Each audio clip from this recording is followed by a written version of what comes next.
Well, welcome back, ladies and gentlemen. I'm Jerry Cooey. I'm Deborah Nelson. And once again, we're here at the sprawling corporate headquarters. Downtown complex. Our downtown complex, Milton. overlooking the beautiful Blackwater Yes. River. We're just so excited to be back. You know, Deborah, just nobody should be allowed to have as much fun as we have on this. You know, some people like skydiving or race car driving or a lot of other things. You know, I enjoy this. We have nothing better to do.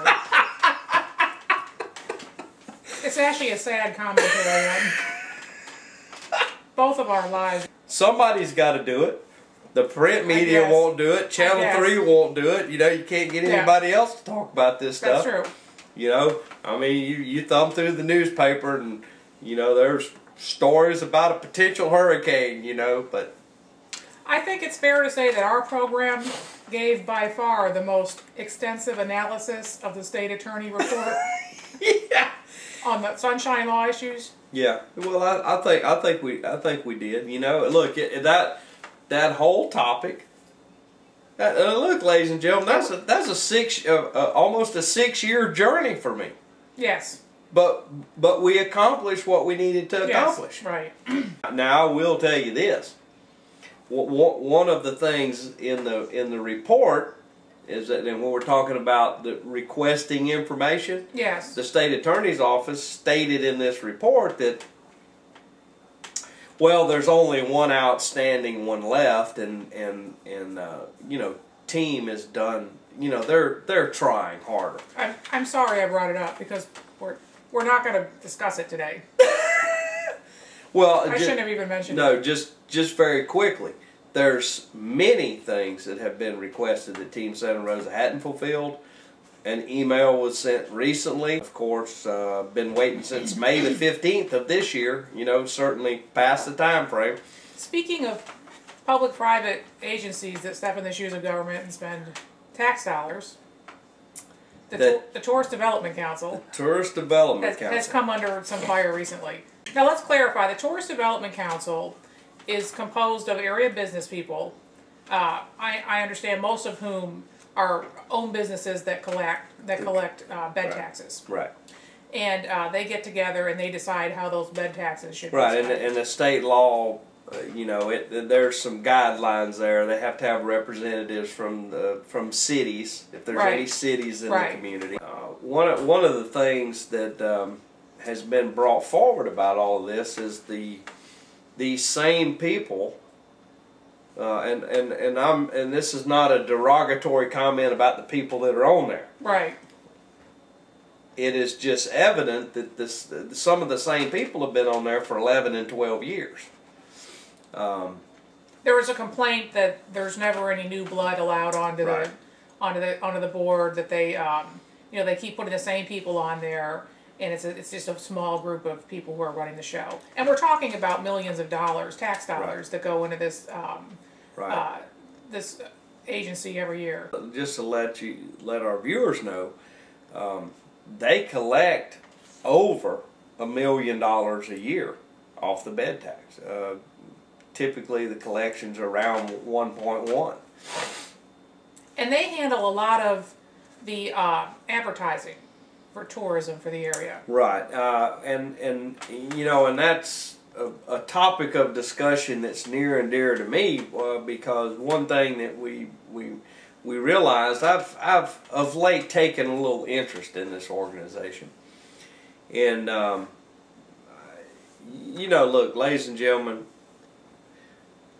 I think you'll agree with me. It is only fair that if you have a good or service that you want to convince your government into purchasing that good or service, it should go out for bids. Yes. There should be a request for proposals. It should be looked at, you know, qualifications, the dollar value, the whole 9 yards. And interestingly enough, a little organization that got involved with Team Santa Rosa a few years back had been handling public relations. The business with the PR firm, I did hear that this year, finally, requests for proposals were finally put out, and so there's a PR firm out of Mobile who's now handling the.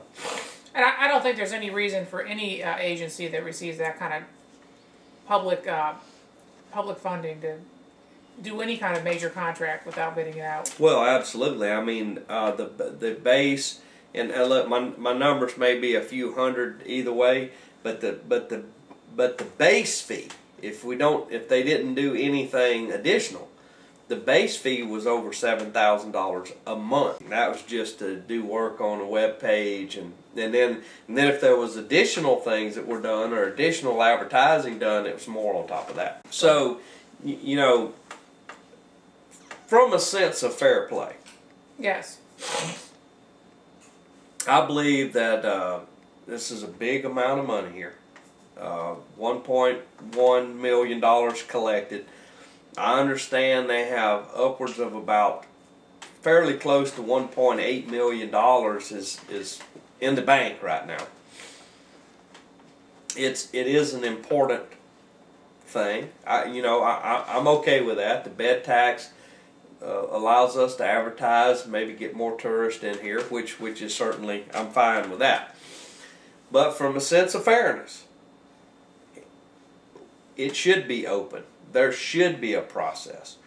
If someone has an interest in being on the Tourist Development Council, they should have that opportunity.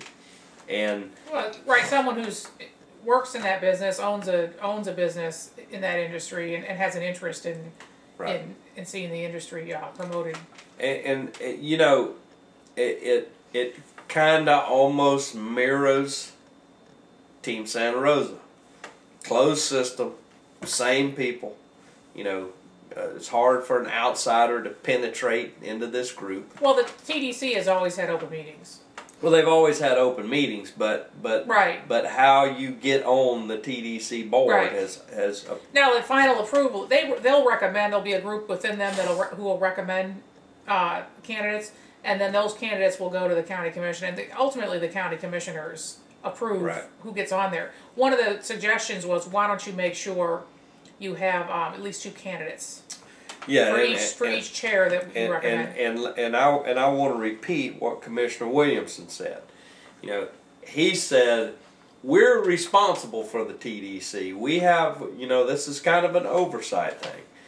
And he said, since we have to sign off on this, we would like an opportunity to decide who's on there, which means my feelings are at least 2 candidates need to be put up for each slot. And I felt that was fair. I mean, you know, in all fairness, ultimately the Board of County Commissioners, if there happens to be a black eye handed out over some of these activities, the Board of County Commissioners are responsible for it. And I think Commissioner Williamson was wise in making the comments that he made. So as it stands right now, the Board of County Commissioners did go ahead and reappoint 3 people. Yes. And each of those 3 people serve a 4-year term. They agreed to look into how the picks are made, and early in the first of next year report back to the commissioners on what they're going to do to make it a more open process. So, you know, hopefully that will satisfy. I think there was some legitimate concerns there.